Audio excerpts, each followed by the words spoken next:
नमस्कार, स्वागत है आप सभी का इस खास पेशकश में समसामयिक विषयों पर चर्चा पर आधारित कार्यक्रम आज की चर्चा। मैं हूं प्रीति सिंह और आज की चर्चा में बात होगी बिहार चुनाव के नतीजों की। कोरोना काल में देश में हुए पहले चुनाव में जनता ने स्पष्ट बहुमत देकर एनडीए के हाथों में एक बार फिर बागडोर सौंपी है। 243 विधानसभा सीटों वाले इस राज्य में बीजेपी के उम्दा प्रदर्शन की बदौलत एक बार फिर एनडीए को सरकार बनाने का जनादेश मिला है। एनडीए को कांटे की टक्कर देने वाला महागठबंधन बहुमत के आंकड़े से थोड़ा पीछे रह गया। महागठबंधन को 110 सीटें हासिल हुई हैं। अगर नतीजों की पूरी तस्वीर देखें तो सत्तारूढ़ गठबंधन यानी एनडीए ने बिहार विधानसभा की 243 सीटों में से 125 सीटों पर जीत हासिल की है।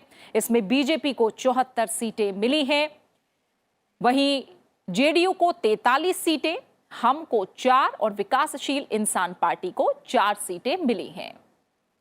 सत्तारूढ़ एनडीए गठबंधन को ये सीटें हासिल हुई हैं। वहीं महागठबंधन की बात करें तो आरजेडी ने 110 सीटें महागठबंधन में जीती हैं। इसमें देखा जाए तो आरजेडी को 75 सीटें मिली हैं। आरजेडी लेड महागठबंधन है ये, जिसे 110 सीटें मिली, आरजेडी को 75, कांग्रेस को इसमें 19 सीटें हासिल हुई हैं, सीपीआई एमएल को 12 सीटें, सीपीआई और सीपीएम ने भी 2-2 सीटें जीती हैं। बिहार नतीजों के साथ ही नीतीश कुमार के लगातार चौथी बार मुख्यमंत्री बनने की राह साफ हो गई है। आखिर बिहार में जो जनादेश सामने आया है उसके मायने क्या हैं?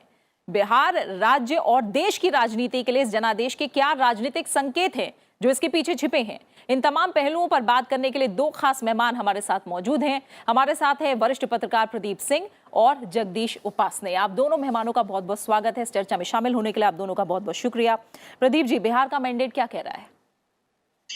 बिहार का मैंडेट जो है ये समावेशी मैंडेट है। सब पार्टियों को उसकी सामर्थ्य के मुताबिक जो है जनता ने ताकत दी है। जो जिस स्थिति में था, जिस लायक था, कहें जिसकी जितनी क्षमता थी उसके हिसाब से दिया है। एक बात। दूसरा, देखिए इस जनादेश का महत्व 2-3 कारणों से बहुत ज्यादा हो जाता है। एक, 15 साल की एंटी इनकम्बेंसी को हराकर उसे पराजित करके ये सरकार फिर से बनी है। दूसरी बात, महामारी के दौर से गुजरा है पूरा देश, पूरी दुनिया गुजर रही है। बिहार में भी वो स्थिति थी। मजदूरों का जो पलायन हुआ उसकी वजह से नाराजगी, उनकी जो परेशानी थी वो एक समस्या थी। बाढ़ आ गई उसमें। इन सब विपरीत परिस्थितियों के बावजूद जनता ने ये माना कि ये गठबंधन ऐसा है जो बिहार का विकास कर सकता है, बिहार के विकास के बारे में सोच सकता है।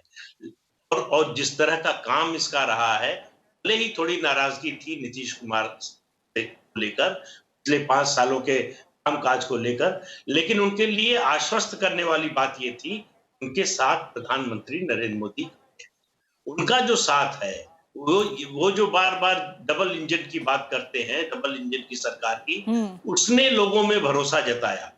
अगर कुछ कमी होगी, अगर कुछ समस्या होगी, प्रधानमंत्री हैं इस देश के विकास के बारे में सोचने के लिए, करने के लिए। जिस तरह की योजनाएं पिछले कुछ दिनों में बिहार में शुरू की गई हैं, शिलान्यास हुआ है और जिस तरह से उनका उद्घाटन हुआ है, उससे भी लोगों का भरोसा बढ़ा है, सरकार काम कर रही है। भले ही इस महामारी की वजह से रफ्तार थोड़ी धीमी हो गई हो। ये एक बड़ी बात है।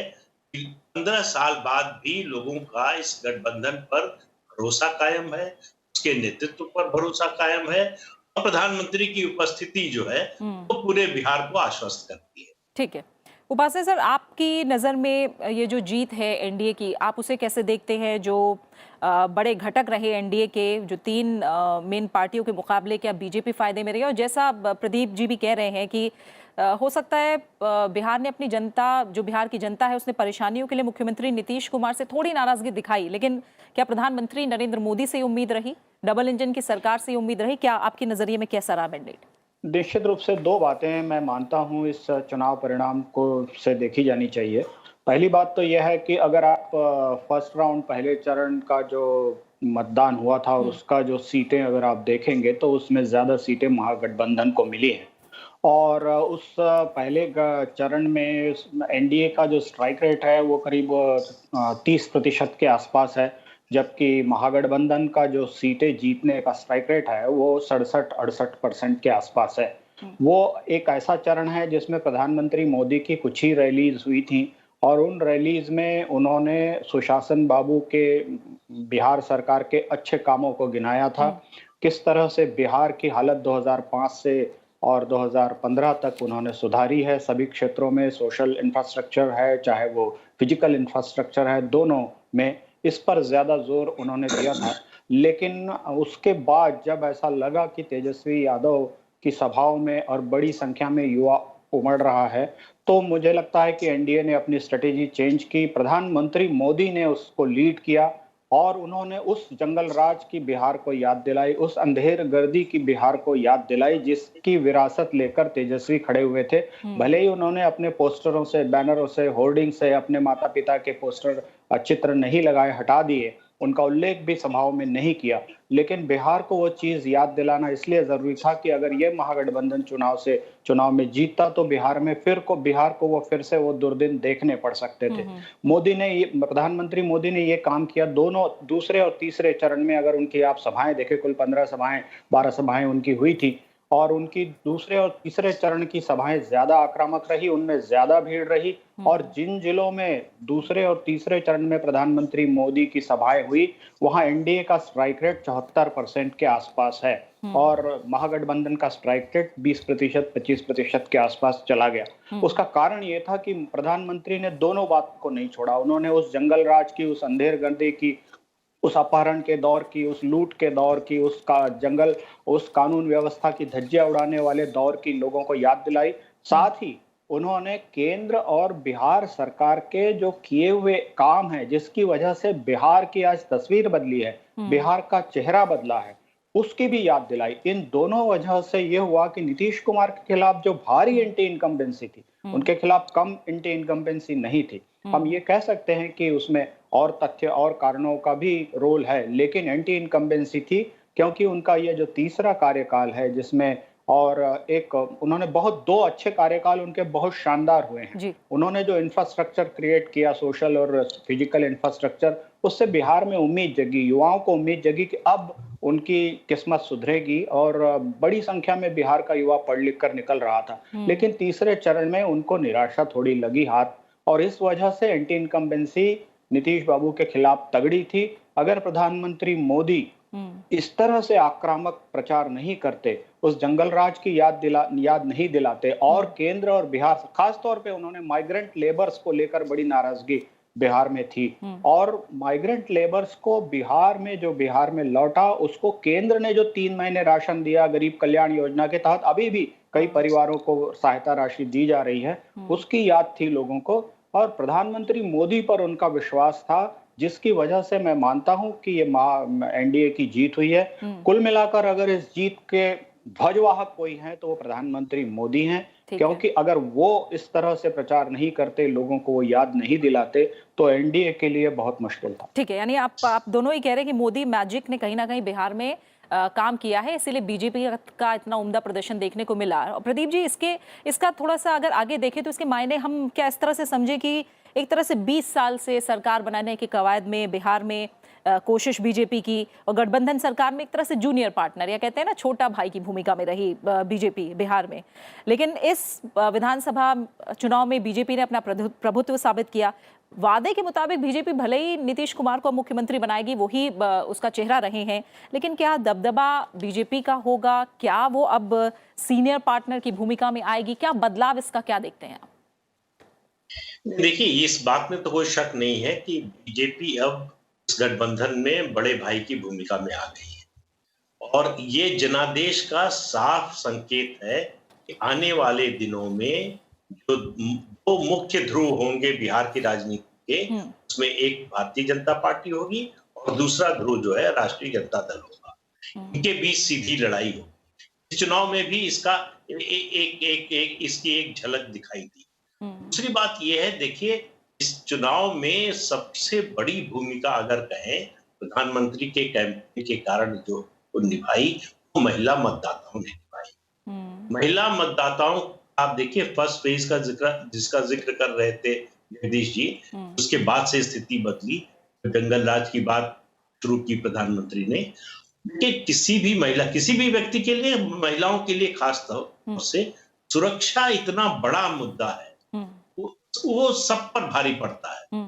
सड़क ना हो, बिजली ना हो, पानी ना हो, लेकिन हाँ, अगर सुरक्षित महसूस कर रहे हैं, अगर रात में 9 बजे, 10 बजे, 11 बजे ना इस बात की चिंता किए कि हमारी जान पर बना सकती है, हमारे साथ खराब हो सकता है, इसकी चिंता किए बिना एक लड़की, एक युवती, एक महिला निकल सकती है, उसके लिए उससे अच्छी सरकार कोई नहीं। ये जो भरोसा है प्रधानमंत्री पर महिला मतदाताओं का, और नीतीश कुमार ने पहले और दूसरे कार्यकाल में उनके लिए जो काम किए, पंचायतों में आरक्षण, उसके अलावा बच्चियों को साइकिल देने का काम, पोशाक देने का काम, इस तरह के जो काम किए, उसका असर बस प्रधानमंत्री की जो केंद्र सरकार की योजनाएं हैं, उससे जो महिलाओं को लाभ मिला है, वो चाहे घरेलू गैस का सिलेंडर का कनेक्शन हो, शौचालय की बात हो, दूसरी जो सुविधाएं मिली हैं, उन सब को देखते हुए आप देखिए कि दूसरे और तीसरे फेज में महिलाओं का मतदान प्रतिशत पुरुषों से बहुत आगे निकल गया। और ये जो डिफरेंस दिख रहा है दोनों गठबंधनों में, इसमें इसी महिला मतदाताओं के बढ़े हुए वोट प्रतिशत ने ये अंतर जो है किया है। ठीक है। दूसरी बात ये है कि ये बात तो ठीक है कि बीजेपी जो है बड़े भाई की भूमिका में आ गई है, लेकिन बीजेपी एक जिम्मेदार पार्टी है। जो वायदा किया, जो जो जो नैतिकता की बात होती है राजनीति में, ये चुनाव से पहले वायदा किया था कि नीतीश कुमार ही मुख्यमंत्री होंगे, उनकी सीटें कम आए या ज्यादा आए, उस वायदे पर पार्टी कायम। इससे क्या होता है कि पार्टी की क्रेडिबिलिटी बढ़ती है, लोगों को, मतदाताओं को लगता है कि ये पार्टी ऐसे ही है, जो कहती है वो करके दिखाती है, जो वादा करती है उसको निभाती है। ठीक है। ये भरोसा बढ़ाता है।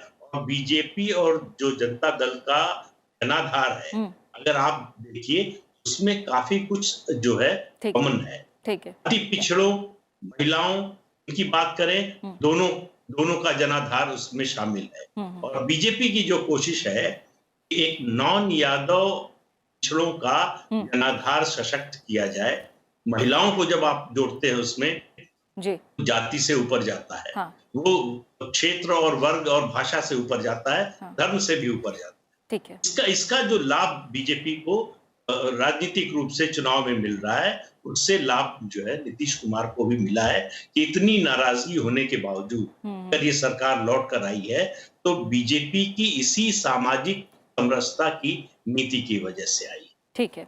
और उपासना सर, अगर अब हम चुनौती की बात करें, महागठबंधन की चुनौती को आप किस तरह देख रहे हैं? और सबसे बड़ा दल जो उभर कर आया है वो आरजेडी, क्या आप मानेंगे कि तेजस्वी यादव ने अकेले दम पर एक बढ़िया फाइट दी है, या फिर आप मानेंगे कि जितनी उम्मीद या जितने कयास लगाए जा रहे थे उसमें जो वो सफल नहीं हो पाए, तो क्या कमियां इसके पीछे रह गई? देखिए, उन्होंने फाइट तो दी है निश्चित रूप से, क्योंकि वो पहली बार और अपने दम पर चुनाव लड़ रहे थे। उनके माता पिता दोनों उनके साथ नहीं थे, उनके पिता जेल में हैं, और किसी ज़माने में उनके पिता का बिहार में करिश्मा चलता था, जिसकी वजह से लंबे समय तक उनके परिवार ने बिहार पर राज किया। वो सब न होते हुए भी उन्होंने बहुत समझदारी से और चुनाव अभियान की बागडोर संभाली और उसको लीड किया। वो दो चीजों में फंस गए। उन्होंने एक बहुत ही अवास्तविक वादा कर दिया, 10 लाख नौकरियां देने का, पहले ही दिन मैं साइन करूंगा। ये एकदम अवास्तविक वादा था, और कोई पढ़ा लिखा क्या, कोई बिना पढ़ा हुआ भी इस पर विश्वास कतई नहीं कर सकता।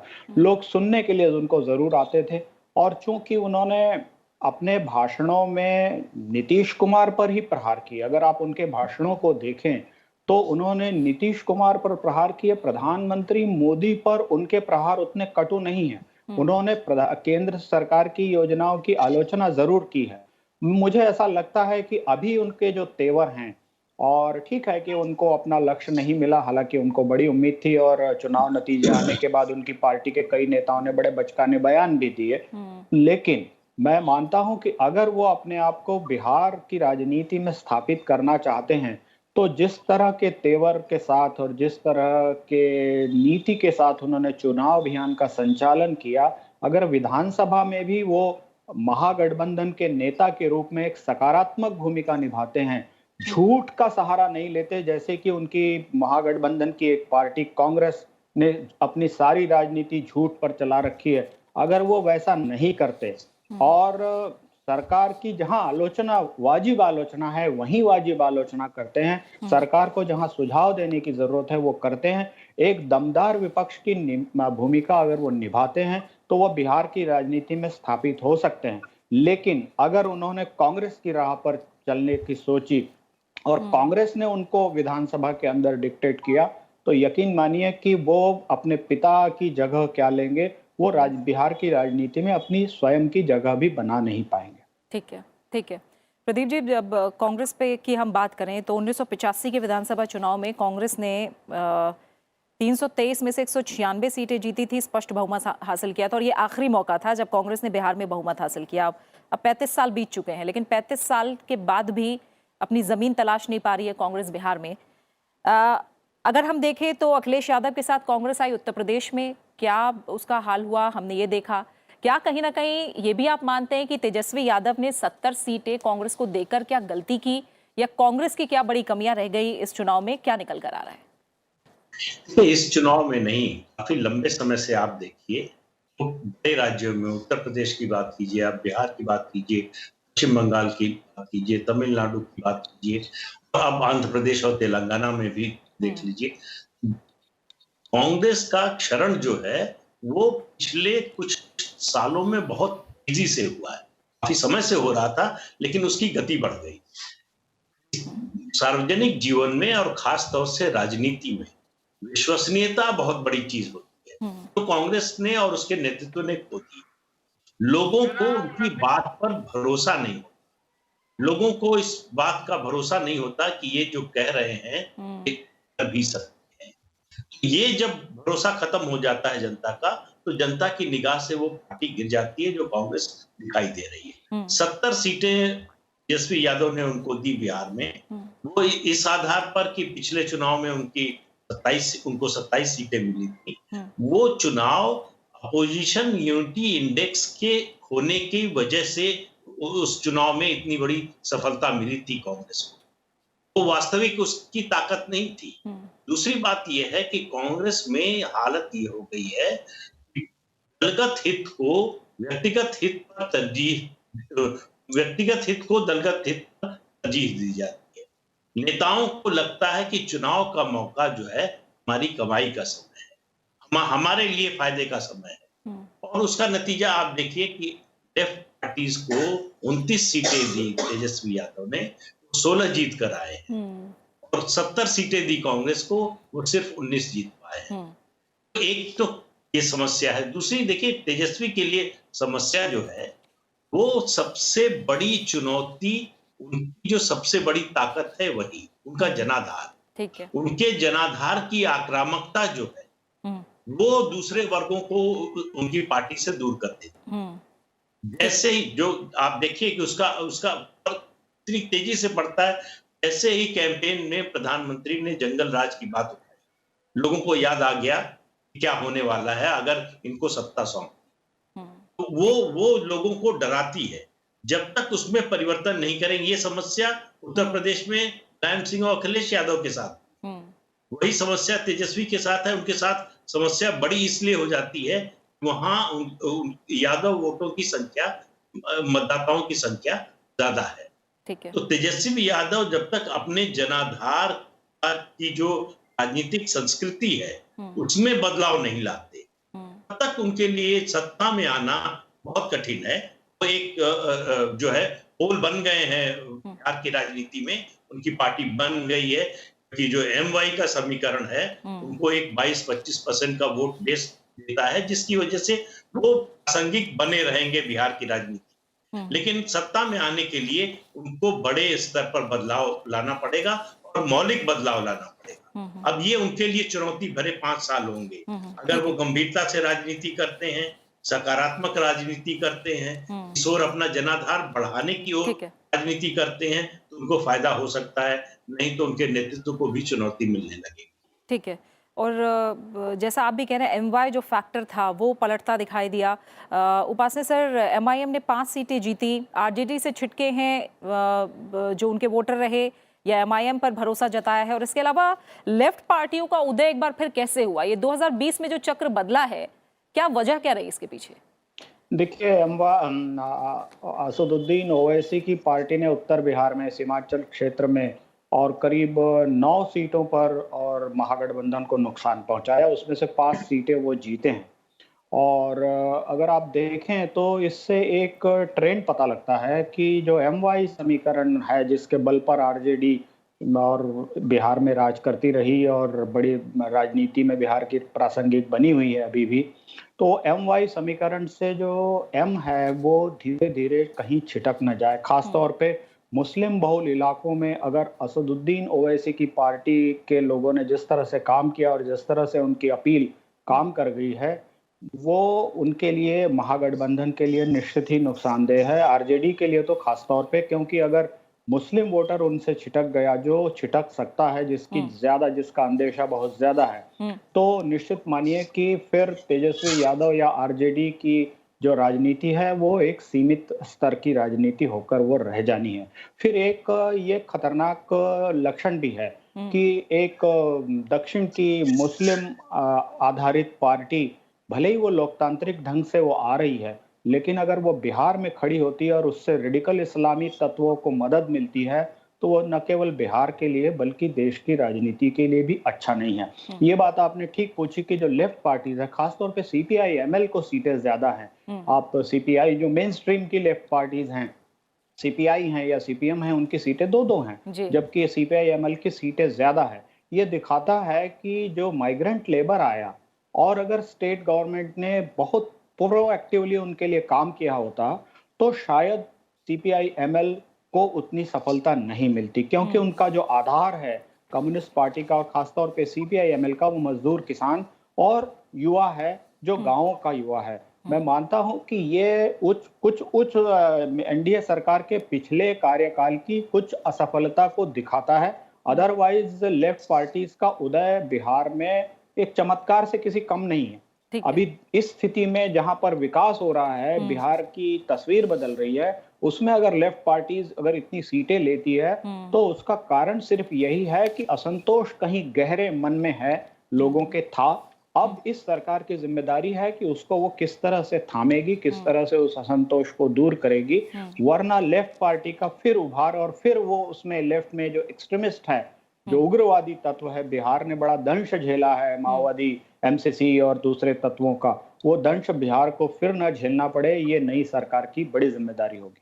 ठीक है, यानी ये बड़ी वजह रिवाइवल की मान रहे हैं जो वामपंथी पार्टियां हैं उसके पीछे।